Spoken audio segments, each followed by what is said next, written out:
Hello and welcome to my dining room. I have here a very different video than what you're used to seeing on my channel. This is a video about a model I'm going to be building of the Starship Enterprise E. Now this is not the E, this is the D. Now when I built this, if I realized how long it was going to take me, I would have documented the whole thing in video. But I'm going to start a new series on my channel, and it's going to be about the build-up of the Enterprise E. But first, I want to start with a retrospective on the Enterprise D, how I built it, what turned out well, what didn't turn out so well, and what I'm going to do differently for the E. So, thank you for indulging me, and let's get to it. I like to say I grew up on this ship, just in the sense that I was a fan of the show when I was growing up. So when I got the chance to make a model, I didn't just, glue it together and paint it. I instead took a lot of work, and I'll go through some of the details. Let's talk a little bit about the lighting on this, because that's obviously what gets all the attention. So I used 12-volt LED strips inside. Once I made that decision, it sent me down a course that I pretty well had to stay with. So I ran white LEDs throughout for all the window lighting, of course. I got blue LED strips inside here, and I got red LEDs, individual LEDs here, here, here, and here. And if you look real closely, you can see on the back that I have green and red. I also have green here, and there's red on the other side as well. All of these little tiny lights are a little fiber optic cable connected to an LED somewhere inside the ship. The blinking lights, if you can tell, I think you can see that one. There are 1, 2, 3, 4, 5, 6, 7 blinking lights on this. These are all driven with a simple 555 timer circuit.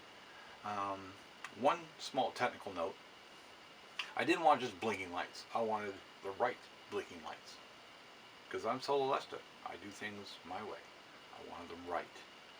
So I downloaded a series of videos of just the ship idling, on various episodes, and I went through it frame by frame and got the timings, the exact timing for these lights, and I found that they run at about a 20% duty cycle, which is a problem if you know much about the 555 timer. It won't go below a 50% duty cycle. So I ran it at 80%, and I ran it through a knock gate that I made, and now I have the correct blinking.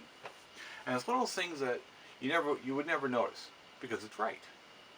If it was wrong, then you'd notice. So let's talk about some of the things that I really love about this. I love that Aztec decals. I love the lifeboats that I put in there. All that was done with printouts that I found online, and I put in a lot of hours into printing those all off on water slide decal paper, getting them the right size, and applying them to the body of the ship. There's no way I could have painted this with this much detail. The drilling of the windows turned out okay, but it was a lot of work, and when you really get up close on it, you can see a lot of defects in it. So I don't think I'd like to do that again. Okay, but enough about what I don't like. Let's take a look at some of the things I'm looking forward to. I'm going to use a microcontroller to run some addressable LEDs, and that's going to save me a lot of wiring. I can do all my editing with code. Here's something I was playing around with, working with 2 different blink frequencies that run together while the processor is busy fading this LED here at the same time. Over here, got another one. I'm running a parallel strip of these LEDs, making sure that I can address both pairs as one unit. That's working beautifully. Does exactly what I want it to do. And as you can see, this represents my 2 warp nacelles. And before we get too far ahead of ourselves, I'm going to crack this open, take a look at what I'm working with here. This is just a basic classic modeling kit. It's a skill level 2, but I did splurge and go for the Nemesis conversion kit I think it's from federationmodels.com. So let's wrap this up.